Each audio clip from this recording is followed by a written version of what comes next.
আসসালামু আলাইকুম। আমার কাছে অনেকেই জিন সাধন করার তদবির চাচ্ছেন।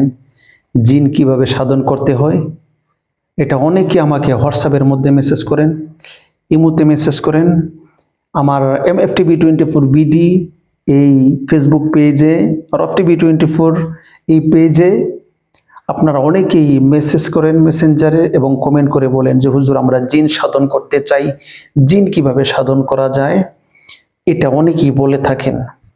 এখন শুনেন, মন দিয়ে শুনবেন আর ভিডিওটা শেয়ার করবেন সবাই যাতে জানতে পারে, ঠিক আছে? শেয়ার করবেন এবং এই RFTV24 চ্যানেলটি আপনারা সাবস্ক্রাইব করবেন, ঠিক আছে? তো এখন শুনেন গুরুত্বপূর্ণ যে কথাটা, আপনাদের মধ্যে যারা জিন সাধন করতে চান, জিন যারা সাধন করতে চান, সর্বপ্রথমেই যে শর্ত আছে জিন সাধন করার, সর্বপ্রথম শর্তটা কি? সর্বপ্রথম শর্ত হচ্ছে তাকে সাহসী হতে হবে। জিন সাধন করার জন্য সব থেকে বেশি সাহসী হতে হবে। আপনার যদি সাহস না থাকে আপনি জিন সাধন করতে পারবেন না। কেমন সাহস হতে হবে শুনেন, আমি বলি, আমি কিন্তু শিখিয়ে দেব লাস্টে জিন কিভাবে সাধন করতে হয়, এটা সম্ভব, কারণ আমি একজন জিন সাধক, এটা আমি জানি। এখন আপনি যদি সব থেকে বেশি সাহসী হয়ে থাকেন, মানে একমাত্র এই দুনিয়ার জমিনের মধ্যে আল্লাহকে ছাড়া কাউকে ভয় করতে পারবেন না। যত ভয়ঙ্কর বিষয়টা থাকুক আপনি কাউকে ভয় করতে পারবেন না।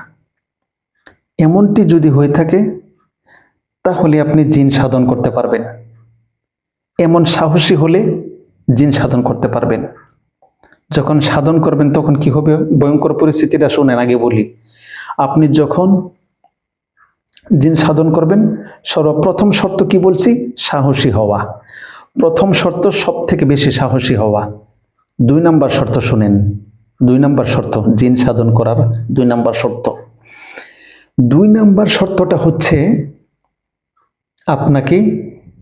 আপনি যদি মুমিন জিন সাধন করতে চান, মুসলিম জিন সাধন করতে চান, আপনাকে মুসলিম হতে হবে এবং 5 ওয়াক্ত নামাজি হতে হবে। 2 নাম্বার শর্ত 5 ওয়াক্ত নামাজি হতে হবে, জামাতের সাথে নামাজ আদায় করতে হবে। 1 নাম্বার শর্ত সাহসী, 2 নাম্বার অর্থ ইমানদার মুসলমান, 5 ওয়াক্ত নামাজি হওয়া, ঠিক আছে? 3 নাম্বার শর্ত হচ্ছে পরহেজগার হওয়া। জিন সাধন করার জন্য 3 নাম্বার শর্ত হচ্ছে পরহেজগার হতে হবে। এখন শুনেন, বলি পরহেজগার কাকে বলে? পরহেজগার বলে যে নামাজ পড়ে হালাল হারামের বিধান পালন করে চলে, কোনটা হালাল কোনটা হারাম এগুলি মেনে চলে এবং সমস্ত গুনার কাছ থেকে বেঁচে থাকার চেষ্টা করে, বেশি বেশি নফল ইবাদত করে, তাকেই বলে পরহেজগার, ঠিক আছে? 3 নাম্বার শর্ত কি? পরহেজগার হতে হবে। 4 নাম্বার শর্ত হচ্ছে সকল গুনার কাজ ছেড়ে দিয়ে তাকওয়াবান হতে হবে। তাকওয়াবান কাকে বলে? তাকওয়াবান বলে যে জিনিসটার প্রতি, যেই খাবারের প্রতি আপনার সন্দেহ হবে সেই খাবার খাওয়া নিষিদ্ধ। যেই খাবারের প্রতি হালাল হারামের ব্যাপারে সন্দেহ থাকবে সেটা খাওয়া নিষিদ্ধ। হোটেলের মধ্যে খাবার খাওয়া নিষিদ্ধ, ঠিক আছে?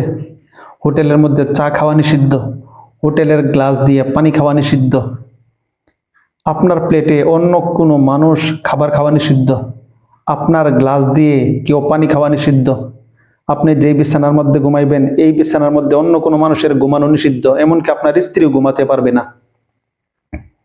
জিন সাধন করা অবস্থায়, এই শর্ত, ঠিক আছে? এগুলি মেনে চলতে হবে। এরপরে ভিডিওটা বেশি লম্বা হয়ে যাচ্ছে, এই জন্য আমি 1 মিনিটের মধ্যেই সংক্ষিপ্ত করে নিব এবং বিস্তারিত আমি অন্য আরেকটি ভিডিওতে বলবো আমার এই চ্যানেলের মধ্যে, ঠিক আছে? 5 নম্বর শর্তটা বলে দিই। 5 নম্বর শর্তটা হচ্ছে 40 দিন পর্যন্ত যদি আপনি রোজা রাখতে পারেন, 40 দিন পর্যন্ত যদি রোজা রাখতে পারেন, সন্ধ্যাবেলায় লাল খেজুর দিয়ে ইফতার করতে পারেন, ঠিক আছে? তাহলেই অতি দ্রুত আপনি জিন সাধন করতে পারবেন, ঠিক আছে? 40 দিনের মধ্যে আপনি আল্লাহর একজন ওলি হয়ে যাবেন। আমি যে 5টা শর্ত বলছি এই 5টা শর্ত হচ্ছে প্রধান, এছাড়া আরো 5টা শর্ত আছে। মোট 10টা শর্ত। ঠিক আছে, এই 10টা শর্ত একসাথে আরেকটি ভিডিওতে আপনাদেরকে বলবো। এখন তো বলছি 5টা শর্ত, এবং জিন সাধন কিভাবে করতে হয় সম্পূর্ণ নিয়ম কানুনটা আমি আরেকটা ভিডিওতে আপনাদেরকে শিখিয়ে দিব। এখন এই ভিডিওতে ভিডিওটা লম্বা হয়ে যাচ্ছে, এই জন্য আর বেশি লম্বা করব না, কারণ লম্বা ভিডিওগুলো সবাই আগ্রহ নিয়ে দেখতে চায় না, শিখতে চায় না, সেই জন্য এত লম্বা করার প্রয়োজন নাই। এ পর্যন্ত থাকুক। আপনারা জিন সাধন করা শিখতে চাইলে বা বিভিন্ন কবিরাজি, তদবির, ইসলামিক দোয়া কালাম বা জাদু মন্ত্র টোনা এগুলি যদি আপনারা এগুলি থেকে বাঁচতে চান, তাহলে রফ টিভি 24 এই চ্যানেলটি সাবস্ক্রাইব করে সাথে থাকবেন এবং ভিডিওগুলো শেয়ার করবেন। ঠিক আছে, ধন্যবাদ সকলকেই। আসসালামু আলাইকুম ওয়া রাহমাতুল্লাহি ওয়া বারাকাতুহু।